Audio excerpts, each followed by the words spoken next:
Olá, como vai você? Tudo bem? Bem-vindos a mais um episódio da nossa série A Maior Esperança. A gente tem conversado bastante sobre esse livro que está sendo distribuído aí por todo o nosso continente, um projeto super legal da Igreja Adventista do Sétimo Dia, que você pode ter acesso. Se não chegar fisicamente na sua mão, coloca o seu celular aí, pega o código QR Code, baixa eletronicamente o livro e acompanhe conosco, lendo junto o texto, acompanhe o nosso bate-papo aqui a cada dia, conversando sobre um dos capítulos do livro. Eu tenho, mais uma vez, a alegria de ter aqui o pastor Robson e o pastor Binho. Eu não vou ficar dizendo de onde eles são, porque a gente já repetiu isso várias vezes, né? Mas é muito legal, a gente tem tido essa oportunidade dessa conversa aqui e a gente vai trocando ideias sobre o assunto do livro e nós todos vamos sendo enriquecidos, tanto nós como as pessoas que nos acompanham. O tema do episódio de hoje é um tema muito cruel, porque é mais ou menos quando você tem o sonho e esse sonho é roubado e as pessoas começam a oferecer para você outros sonhos. O episódio começa com uma história muito maluca, muito real, de um indivíduo que chama o André, que chama os seus amigos para usar drogas na sua casa. E aí, na hora que acabam os papéis que eles tinham, André se lembra de pegar uma Bíblia, né? E vai arrancando páginas da Bíblia e fazendo das páginas da Bíblia a embalagem para o uso da droga. E aí o texto vai dizer que, tempos antes, a vida de André era ótima. Casado, com filhos, até que um acidente tira dele a esposa, os filhos, e ele fica sozinho. Então, o que acontece quando os sonhos, né, se vão e aquela vida que era boa se vai? Aí aparecem os falsos amigos, né, que vão dizer assim para você: você precisa de uma vida de liberdade. E é justamente nesse assunto da liberdade que a gente conversa um pouquinho. As pessoas têm esse sonho de serem livres, né? Todo mundo tem esse negócio assim: eu quero ser livre. Binho, você que trabalha bastante com a garotada aqui em Engenheiro Coelho, no nosso internato, o que é liberdade para essa geração? Cara, essa é uma pergunta difícil de responder. Mas como você percebe que é liberdade para eles? Quando eu falo que é difícil para perceber, porque a liberdade ela é construída nessa geração de maneira muito diferente para cada um. Eu prefiro dizer que a gente não tem liberdade, e essa liberdade é uma ilusão. Ninguém é livre. A gente é livre de... Pois é, mas, mas é que às vezes, para essa geração, tem um negócio assim: eu queria ser livre das regras, né?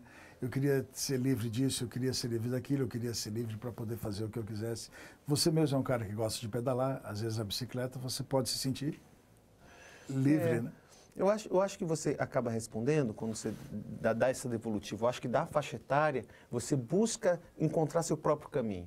E para encontrar o seu próprio caminho, você não quer caminhar no caminho que está se entregando para ti, ou nos caminhos que foram estabelecidos por família, por instituição, por escola, por governo, por país, região, que são muitas regras que vão te enquadrando. Então, nessa busca para encontrar vários caminhos, ou encontrar o seu caminho, o seu propósito, eu acho que acaba se perdendo em algum ponto ou outro. Mas, volto a dizer, acaba se perdendo por não compreender que a gente não tem liberdade. Liberdade, esse conceito, ela não pode ser desconstruída, não pode ser construída da maneira que as pessoas pregam nos filmes, nos livros. Cara, se eu saio do ponto onde eu tenho uma responsabilidade com Deus, eu vou ter responsabilidade com quem? E aquele que não é contrário, o contrário de Deus é Satanás e é tudo que ele constrói ao nosso redor. E aí é a desgraça, eu sou escravo de outras coisas. Existe na nossa cosmovisão cristã esse conceito, né, da liberdade que Deus coloca para a gente, que a gente chama entre nós de livre-arbítrio, né? E essa expressão livre-arbítrio, ela também é incorporada por alguns filósofos, né? Que eles dizem assim, Sartre diz assim, que a sua maior angústia é a angústia da escolha, né? Uhum. A angústia da escolha e essa liberdade, na verdade, é angustia. Não parece um contrassenso, Robson? Quer dizer, a liberdade que devia ser uma coisa boa, de repente ela me traz uma angústia. E por que traz? Como é que é isso? É porque a liberdade infinita, ela é uma ausência de definição. E a ausência de definição é angustiante. A gente tem que entender, por exemplo, quando a Bíblia começa, a primeira ação que Deus faz no processo criador é pegar uma coisa sem forma e vazia e deixar ela com formato e cheia. E todo o processo de destruição, como por exemplo no dilúvio, é uma coisa que era com formato e quando se funde os elementos ele perdeu a forma.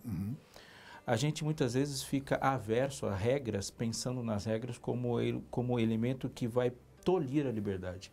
Quando Deus cria as regras, não é para terminar a liberdade, mas para definir ou proteger a liberdade. Uma liberdade infinita é prisão, porque ela é uma ausência de definição, como eu disse. Só que daí a gente vem numa outra palavra muito importante nesse assunto da liberdade, que é escolha, né? Porque a angústia da liberdade e da escolha é essa. Eu costumo dizer aos meus alunos assim que a gente gostaria de escolher o que eu quisesse sem consequências, né? Existe uma coisa interessante disso, né? Nós fomos feitos seres relacionais. Façamos o homem, não é bom que o homem esteja só, nós estamos aqui.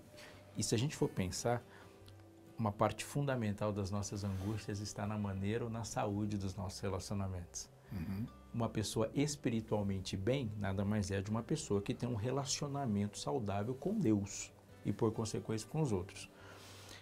Livre-arbítrio é importante, mas não existe um relacionamento de verdade se as duas pessoas não estiverem livres. Você é livre, Deus também. Mas é que tal, eu gosto muito, e é um resgate, tem muitos cristãos que estão assistindo a gente e estão pensando no que a gente está dizendo, e há muitas pessoas que não são cristãos. Paulo, quando faz a definição dele, quando ele escolhe servir a Cristo, ele fala assim, eu me torno escravo de Cristo.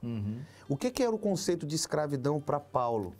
Então, é esse resgate que eu estou pegando desde o começo da minha fala, que quando eu escolho a Cristo, eu escolho viver dentro da liberdade que Ele me permite, e essa liberdade que Ele me permite, necessariamente, ela tem limites.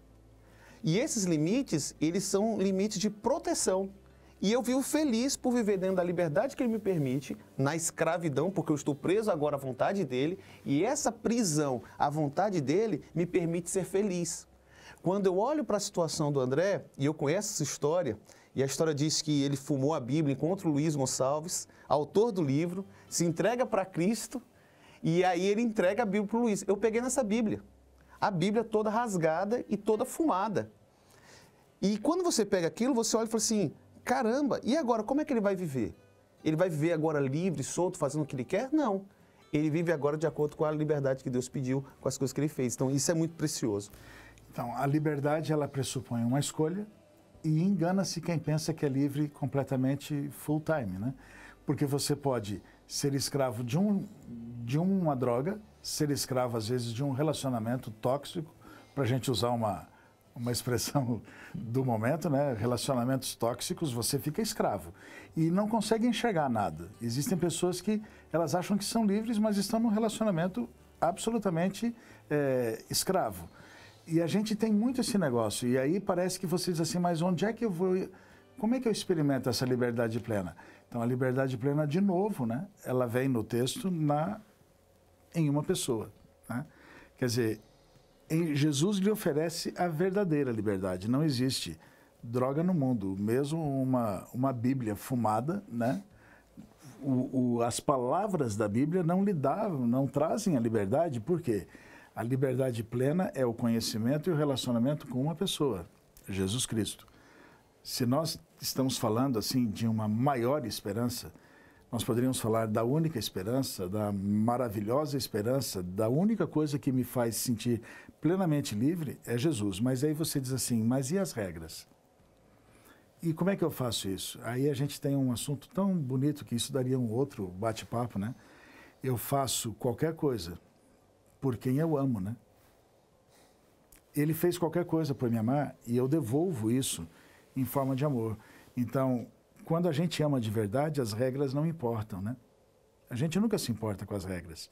Se eu gosto e amo uma pessoa de verdade, as regras, eu nem percebo que elas existem, porque eu faço isso absolutamente por amor. Você quer ser livre? Conheça Jesus, ame a Ele cada dia e você experimentará a real liberdade. Amanhã, vem com a gente, tem mais um episódio super legal aqui no canal do NASP.